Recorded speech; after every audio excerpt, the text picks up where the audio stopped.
परमाणु मित्रों का नमस्कार। डिजाइन इंडस्ट्री में फिर से आपका स्वागत है। कल तक हमने कुछ शक्तियों के बारे में बात की थी।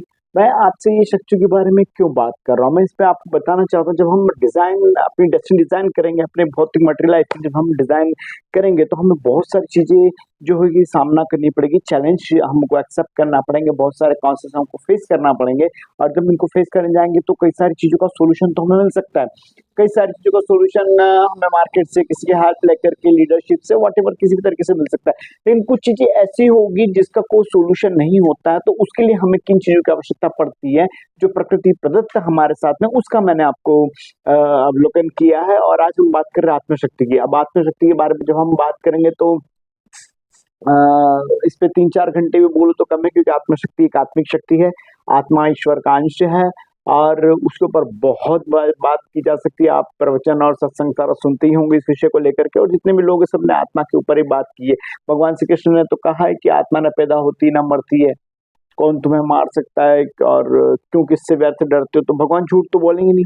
और पक्की बात है, किसी उनको 200-500-1000 रुपए देकर बोले होंगे भगवान ऐसा बोल दो, किसी प्रवचनकार ने तो ऐसा बोला नहीं होगा कि ऐसा बोल दो। लेकिन अगर आप जरा सा भी प्रकृति में और सुपर नेचर पावर में, और उस सुपर नेचर पावर का कोई अगर अवतार में अगर आप भरोसा करते हैं, तो आप इसे मानिए कि आत्मिक शक्ति होती है जो आपकी आत्मा की होती है।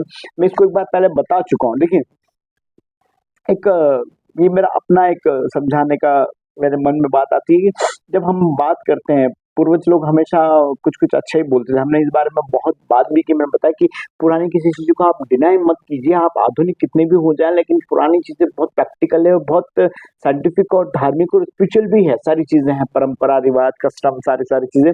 अब देखिए, हमारे अंदर ऊर्जा जो होती है, प्राण ऊर्जा जो होती है, आपने एक लाइन सुनी होगी, जहाँ राम में वहाँ काम नहीं, और जहाँ काम में वहाँ राम नहीं। मतलब जहाँ व्यक्ति काम वासना में होता है तो राम नहीं होता, जहाँ राम होता तो काम वासना नहीं होता।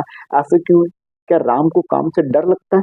बिल्कुल नहीं। आपके अंदर जो आत्मिक शक्ति है, आपके अंदर जो प्राण की ऊर्जा है, जब ऊपर की ओर जाती है, नाभि से ऊपर की ओर जाती है तो राम होती है, और जब वो नीचे की ओर बहती है तो वो काम होती है। और ये ईश्वर ने गजब का सिस्टम आपके अंदर बना रखा कि आप राम में भी जी सकते हो और काम में भी जी सकते हो। जब काम की आवश्यकता पड़े तो आप काम में जिए, और जब आपको राम की आवश्यकता पड़े तो आप राम में जिए। तो राम मतलब आपकी आत्मिक शक्ति। से आत्मिक शक्ति के बारे में हम बात करना चाहते हैं। मैं बहुत बड़ा विषय इसमें नहीं लेना चाहता हूँ, क्योंकि इस विषय पे जितना बोलो उतना कम है। एक सामान्य सी बात मैं आपको समझाता हूँ। देखिए, ईश्वर का अगर अवतार सभी हैं, पूरी ईश्वर का अंश सभी हैं, और अवतार भी जब आए तो बहुत बहुत सारी उसकी पीछे कहानियां, और आपने सारे ग्रंथ पुराण पढ़े होंगे, सारी चीजें होंगी। ये सब चीजें मैं इसीलिए बता रहा हूँ कि आपको जब ये सब चीजें काम आएगी, जब आप कॉन्शियस फेस करेंगे, तो ये चीजें आपको बाहर निकालेगी। इसके बाद हम प्रैक्टिकल लाइफ, मटेरियल लाइफ के ऊपर आएंगे।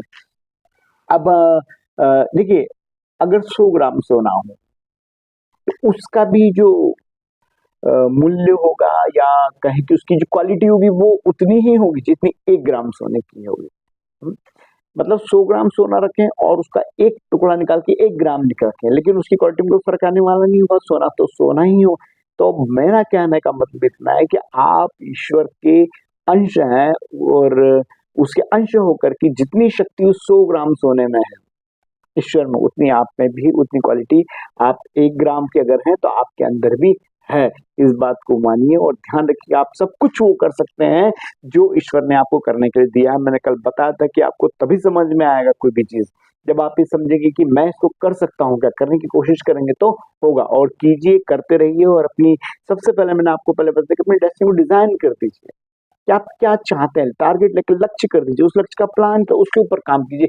उसके बाद आप उसकी योजना सारी कीजिए। और कहीं अगर आपको आवश्यकता लगे तो मैंने बहुत सारी बातें जो बोली उसको सुनते रहिए, और सुन करके आप उसमें आगे बढ़ते रहिए। आपको बहुत सारी चीजें काम आएगी। तो सबसे पहले अपनी आत्मिक शक्ति को जागृत कीजिए। कैसे जागृत होगी? तो आत्मिक शक्ति जागृत होगी सत्य से, दया से, क्षमा से, स्वच्छता से, अनुशासन से।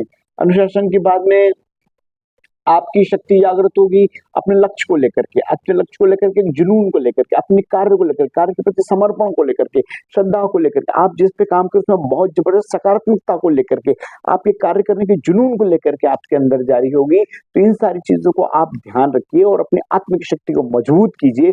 और अगर आपको बहुत सारी नेगेटिविटी, बहुत सारे कॉन्सेप्ट फेस करना पड़ रहे हैं, तो कोशिश कीजिए कि अगर आप किस तरीके से अपने आप को ठीक कर सकते हो। तो ध्यान सबसे अच्छी चीज होती है। जब हम मेडिटेशन में जाते हैं ईश्वर की शक्ति का हमें आभास अनुभव हो जाता है और उसके साथ फिर हमें ताकत मिलती है। तो इस आत्मिक शक्ति को आप जागृत कीजिए। इसको जैसे जैसे आप जागृत करेंगे वैसे वैसे आप आगे बढ़ते जाएंगे, आपको ताकत और आपको बहुत सारी चीजें मिलती जाएगी और निश्चित तौर पे आपकी आत्मिक शक्ति अगर जागृत होगी तो किसी भी तरह की चुनौती, किसी भी तरह का जो कॉन्सेप्ट है या आप जब फेस करेंगे तो आप उससे लड़ पाएंगे, निश्चित तौर पे आगे बढ़ पाएंगे और आपकी डेस्टिनी को डिजाइन कर पाएंगे और आप आपकी डेस्टिनी पर सक्सेसफुली पहुंच भी पाएंगे। अब इसके बाद एक आखिरी कुंडलिनी शक्ति है, वो जरूर सुनिएगा क्योंकि उसके अंदर मैं बहुत सारे आपकी शारीरिक शक्ति के बारे में बताने वाला हूँ। ये हमारी कुंडलिनी शक्ति, इस असीम शक्तियों के बारे में सबसे आखिरी शक्ति होगी। उसके बाद हम मटेरियल लाइफ, प्रैक्टिकल लाइफ पे बात करेंगे जो आपके लिए बहुत जबरदस्त होगा।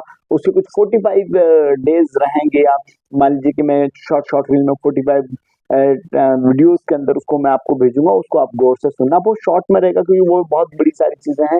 हर व्यक्ति का अलग अलग समस्या होती है, हर व्यक्ति का अलग अलग प्लान करने का तरीका होता है, काम करने का तरीका होता है, तो वो कैसे सक्सेस होगा, लेकिन उसके बीच का रास्ता कैसे निकल सकता है उस पर हम बात करेंगे। बीच के रास्ते की बात है तो अक्सर आपने सुना होगा राजनीतिक में मेरा तो कोई बहुत ज्यादा इंटरेस्ट नहीं रहा, लेकिन अगर आपने भारतीय जनता पार्टी के जो पंडित दीनदयाल उपाध्याय उनके बारे में सुना हो, एकात्म मानववाद। अब एकात्म मानववाद क्या होता है?